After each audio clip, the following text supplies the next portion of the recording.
The biggest mistake people are making about AI is that they keep asking the same question. Who has the best model? Is it OpenAI, Anthropic, Google, Meta, someone else? That question matters, but it is not the whole question. And in the long run, it may not even be the most important question. The better question is this: who owns the system where AI actually becomes useful? Who owns the place where AI sees your work, understands your context, touches your apps, remembers your preferences, respects your permissions, chooses the right model, and then actually does something? Because that is where the real value of AI is going to show up. Not just in the model, not just in the chatbot, not just in the data center, but in the full stack, from the person at the front end all the way to the GPU cluster and power infrastructure at the back end. That is the AI value chain. And once you see it clearly, a lot of the industry starts to make more sense. For the last couple of years, the AI conversation has been dominated by model performance. Which model scores higher on benchmarks? Which model writes better code? Which model has better reasoning? Which model has the biggest context window? Which model is cheaper per token? Those are all good measures, but they are also incomplete. Most people do not want a model. They want work done. They want the email drafted. They want the code fixed. They want the meeting summarized. They want the customer issue resolved, the spreadsheet analyzed, the weak password fixed, the trip booked, the contract reviewed, the file found, the message sent, the ticket updated, and the decision supported. The model is one part of that, but it is not the product. The product is intelligence embedded inside a trusted action system. That means the model has to be connected to context, tools, data, workflows, permissions, interfaces, and infrastructure. A model that can talk about work is novel. A system that can safely do the work is valuable. To understand where value will flow in AI, you have to map the full stack. At the very front is the person. The person has intent, they have a goal, they want something done. They may not know exactly what system needs to be touched or what steps are required. They just know the outcome they want. Then comes the trusted surface. That could be a phone, laptop, operating system, browser, chat interface, voice assistant, IDE, CRM, ERP, messaging app, productivity suite, or enterprise portal. This layer matters because it owns attention. It is where the user expresses intent. It is where the AI receives permission to help. Then comes the context layer. This includes the screen, files, messages, calendar, email, photos, browser tabs, documents, contacts, customer records, code repositories, tickets, dashboards, and enterprise data. AI gets dramatically more useful when it does not require the user to copy and paste everything manually. The more relevant context the system can safely access, the more valuable the AI becomes. Then comes the identity and permission layer. Who is the user? What are they allowed to see? What systems can they touch? What can the AI do automatically? What requires approval? What must be logged? What must never leave the device or enterprise boundary? This is where trust becomes operational. Then comes the application action layer. This is the layer where apps expose what they contain and what they can do. A calendar exposes meetings. A CRM exposes accounts and opportunities. A banking app exposes transactions. A project management system exposes tasks. A code platform exposes repositories and pull requests. Without this layer, AI can advise. With this layer, AI can act. Then comes the agent harness. This is one of the most important layers in the whole stack. The harness is what turns model intelligence into useful execution. It gathers context, selects tools, plans steps, routes tasks, asks for confirmation, handles errors, checks results, and decides whether to use a local model, a cheaper model, or a frontier model. The harness is the difference between a chatbot and an agent. Then comes the model layer. This includes local models, small specialized models, enterprise models, open weight models, frontier models, reasoning models, coding models, multimodal models, and domain-specific models. The model supplies cognition, but the rest of the stack determines whether that cognition becomes useful work. Then comes the routing and economics layer. Not every task deserves the most expensive model. Some tasks should run locally. Some should go to a cheap model. Some should go to a specialized model. Some should go to a frontier model. Some should never leave the device. Some should only run inside a private enterprise environment. This is where AI cost, latency, privacy, quality, and capacity all come together. Then comes the cloud and private compute layer. This handles the tasks that are too difficult, too large, too sensitive, or too compute-intensive to run on the device. It includes cloud APIs, private cloud, secure inference, compliance boundaries, observability, logging, and retention policies. And finally, at the very back of the stack, you have the data center layer. GPUs, accelerators, networking, memory bandwidth, storage, power, cooling, model serving, training clusters, inference infrastructure. That is the physical backend of intelligence. So the AI stack looks like this: person to intent, to trusted surface, to identity, to permissions, to context, to data, to app actions, to workflow, to agent harness, to model routing, to local inference, to private cloud, to frontier models, to GPUs, to data centers, to power. That is the actual value chain. And once you see that, you stop asking only who has the smartest model. You start asking who owns the scarce, integrated, trusted control points across the stack. Here is the basic rule of value chains. Profits flow away from modular commodities and toward integrated differentiation. If something becomes easy to swap out, it becomes harder to charge a premium for it.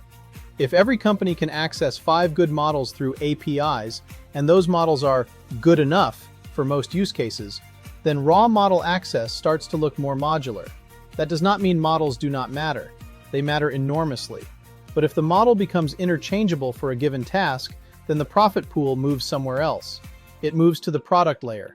It moves to the workflow layer. It moves to the company that owns the customer relationship. It moves to the system that integrates the model with tools, data, permissions, and action. This is why Apple is such an important example. Apple does not make extraordinary profits simply because it sells hardware. Apple captures value because the hardware is integrated with the operating system, the software ecosystem, services, privacy model, developer platform, retail experience, and brand. The iPhone is not just a device, it is a trusted surface for digital life. And in AI, the trusted surface may become even more valuable than before.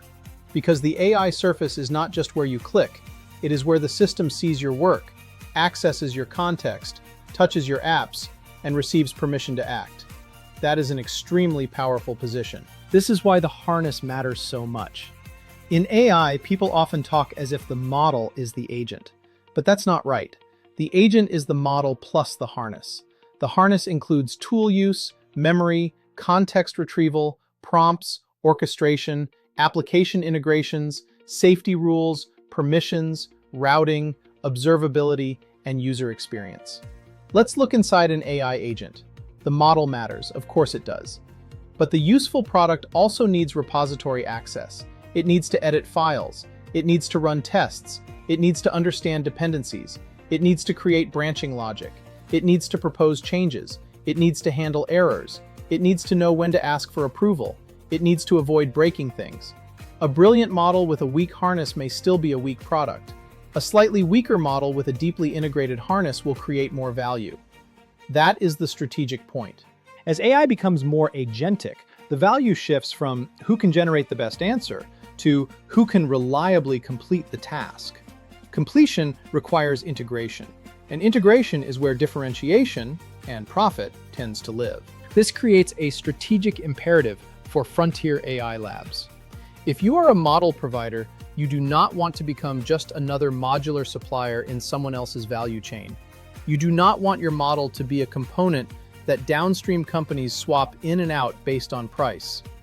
So you move forward. You build the chat interface. Then you add memory, tools, file handling, connectors.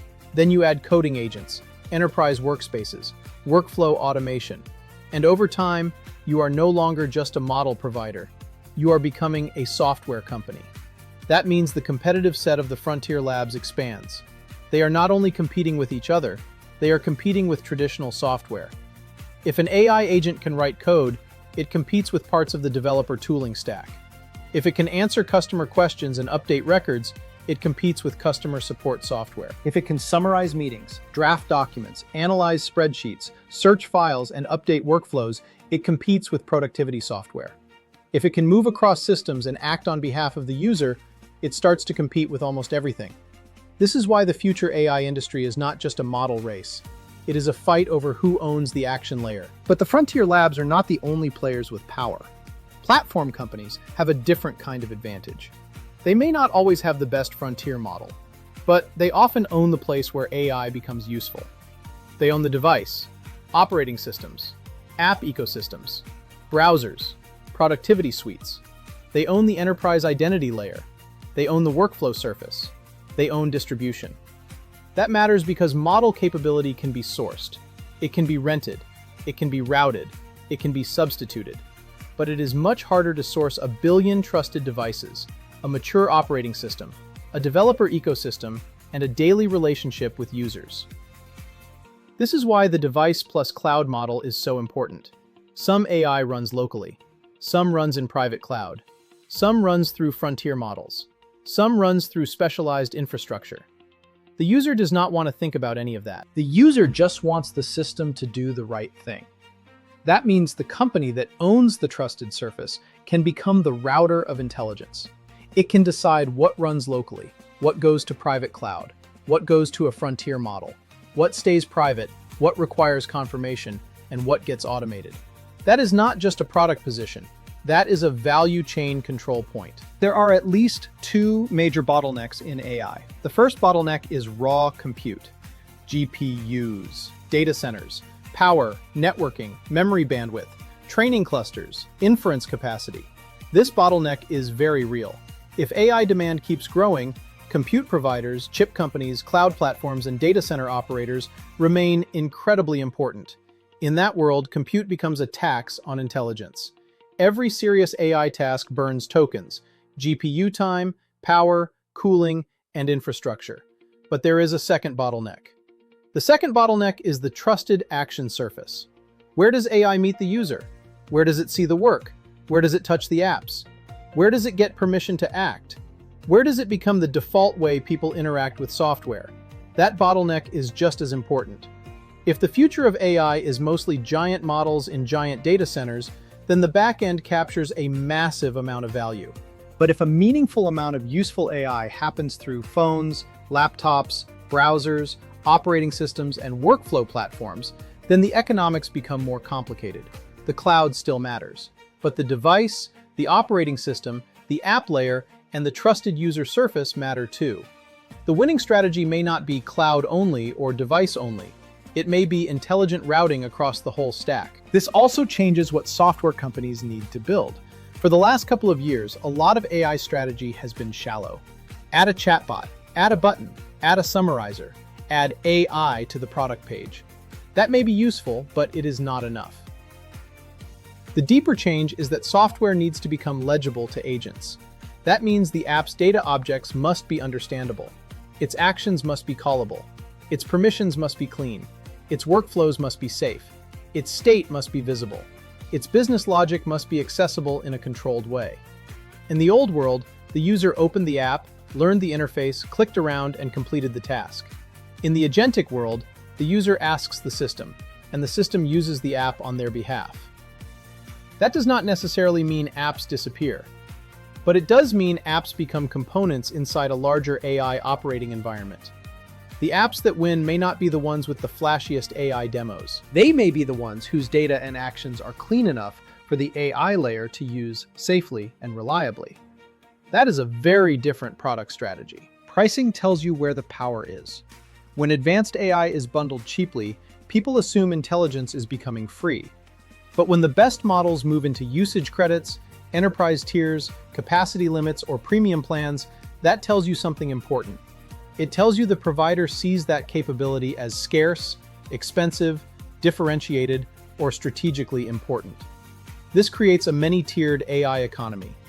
At the bottom, you have invisible AI features: autocomplete, summarization, classification, extraction, search, ranking. Above that, you have co-pilots that assist humans. Above that, you have agents that execute bounded tasks. Above that, you have multi-step agents that move across systems. Above that, you have high-trust enterprise agents with compliance, auditability, identity, and governance. And above that, you have frontier reasoning systems, reserved for the hardest, most valuable, or most consequential work. Not every task needs the top model, so companies will build routing layers, use the cheap model when it is enough, use the local model when privacy matters, use the specialized model when the domain is narrow, use the frontier model when the outcome justifies the cost. This is not just a technical architecture, it is the economic architecture of AI. The more AI does real work, the more trust matters. When AI only writes a paragraph, the risk is limited. But when AI touches your calendar, email, files, photos, financial records, source code, customer data, contracts, passwords, and enterprise systems, trust becomes central. In the old software world, trust meant, will this app store my data safely? In the AI agent world, trust means something deeper. Will this system understand me correctly? Will it use the right context? Will it respect my permissions? Will it avoid exposing sensitive information? Will it act only when it should? Will it ask for approval before crossing important boundaries? Will it stop when human judgment is required? That is why the trusted surface is so valuable. The winning AI systems will not just be smart, they will be trusted enough to act. And that trust may be one of the hardest things in the entire stack to replicate. So the practical conclusion is simple. Do not analyze AI as a model market. Analyze it as a full stack value chain. The full chain runs from the person to the data center. Person, intent, trusted surface, identity, permissions, context, data, app objects, app actions, workflow, agent harness, model selection, local inference, private cloud, frontier model, GPU infrastructure, data center, power. Every layer matters. Every layer can become a profit pool. Every layer can become a commodity. Every layer can become a control point. But the most valuable positions are likely to be where three things overlap. First, differentiation. The capability is meaningfully better. Second, integration. The system is hard to replicate by assembling generic parts. Third, customer control. The company owns the user relationship, the workflow, or the default surface where AI is used. That is why the model is important, but not sufficient. The harness may be more important than most people think. The trusted surface may be the most important layer of all. And the data center is still underneath everything, collecting rent whenever the task is too large, too complex, or too expensive to run anywhere else. The companies that win AI will be the companies that understand the whole system. Not just the model, not just the app, not just the cloud, the whole stack. From the person at the front end to the data center at the back end, and every integration point in between. Because the real value of AI is not intelligence in isolation. The real value of AI is intelligence that can see the work, understand the context, respect the rules, choose the right tools, and safely act. That is where the future profit pools will form. That is where the strategic fight is happening. And that is the part of the AI race most people are still missing. So the next time you hear someone ask, who has the best AI model? Ask a better question. Who owns the place where that model becomes useful? Because that is where the value is. And that is where the future of AI will be decided.